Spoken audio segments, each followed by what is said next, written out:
Hello, everybody. After Hashem famously utters the Dalet Lashonos of redemption, he adds Veheveti etchem el haaretz. There is a fifth language in which God promises to bring you, the people, to Eretz Yisrael. The obvious question that not that many Mefarshim deal with is, well, when did that happen? God is speaking to the generation that left Egypt, that was to leave Egypt, and he says to them that I'm going to take you out, I'm going to take you as a people, I'm going to redeem you, I will save you, and I will bring you to Eretz Yisrael. But actually, all of the adults, save for two, did not merit to enter Eretz Yisrael. So this divine promise, in a sense, was not fulfilled.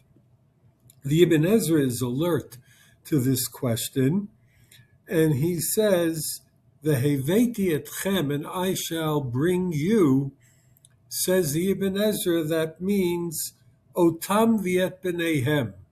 It means you and your children, the generation that left Egypt and their offspring. In other words, the offspring are as if the people themselves would have been brought into Eretz Yisrael. And furthermore, notes the Ibn Ezra, many of the human beings who left Egypt, namely those who were under 20 at the time, did in fact personally enter Eretz Yisrael.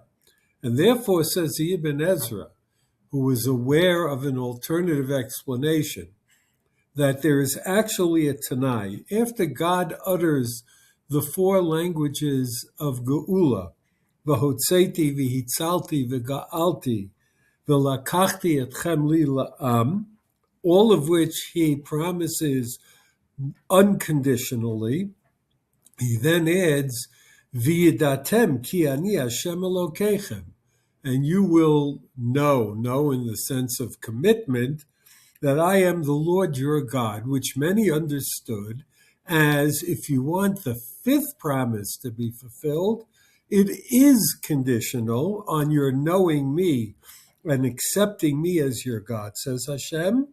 And only after he says, V'yidatem ki ani Hashem Elokeichem, does it say, Veheveti.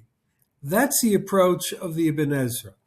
The Orach Chaim takes it in exactly the opposite way. He says, no, this is in fact a Tanai. He holds by the approach that the Ibn Ezra rejected, because he felt that there's a difficulty with the Ibn Ezra's explanation. After all, who is God primarily talking to when he promises v'hotzeti, etc., v'heveti? He's speaking to the responsible adults of the Jewish people, who, except for Kalev and Yehoshua, were not going to enter Eretz Yisrael. So, yeah, the kids came in, but that's not the same. That's not v'heveti etchem. And therefore, he is forced to suggest that Heveti is on a condition of the Datem Ki Ani Hashem Elokeichem.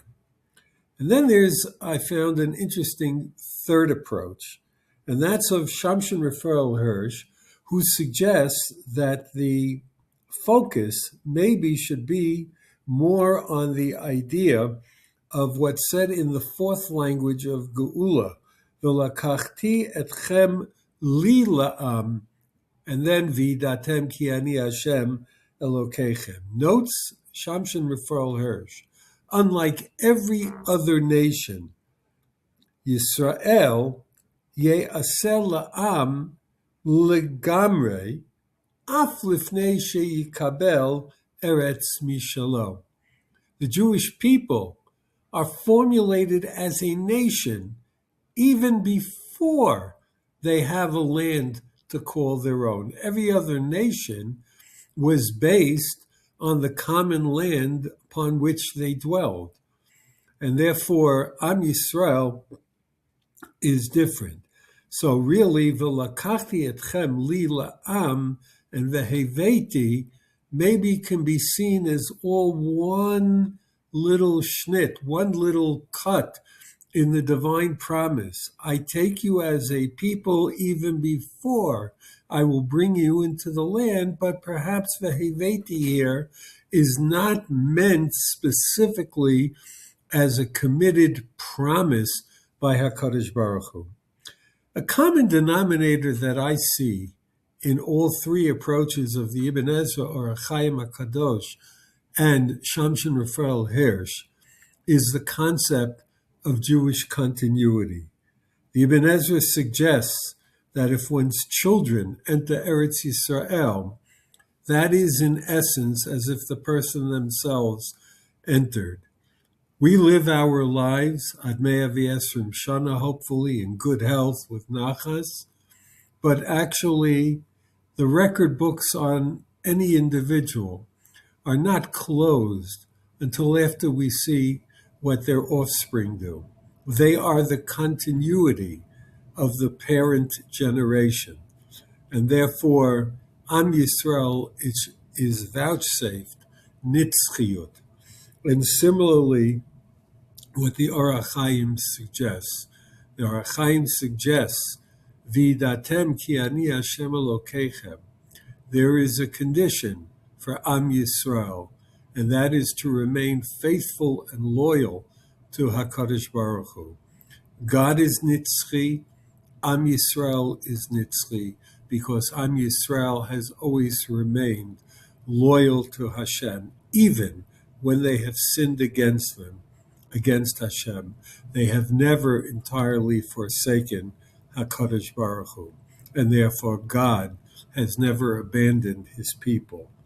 And lastly, we have the insight of Rav Shamshon Raphael Hirsch, which is any other nation that was formulated as such because of the common ground upon which they dwelled. If they were kicked out of that country, then they cease to exist as a people. There are so many ancient nations that no longer exist on that very account. Am Yisrael was founded before they had a land in which they dwelt, and therefore even in their galuyot, too many of which we have experienced, but even in their galuyot and exiles, they continued to be a nation. We are an eternal nation, not dependent on real estate as much as we love and cherish the Kedusha of Eretz Yisrael. And so when we say Am Yisrael Chai, we should mean it quite seriously. We are a people that will live on forever. Shabbat Shalom.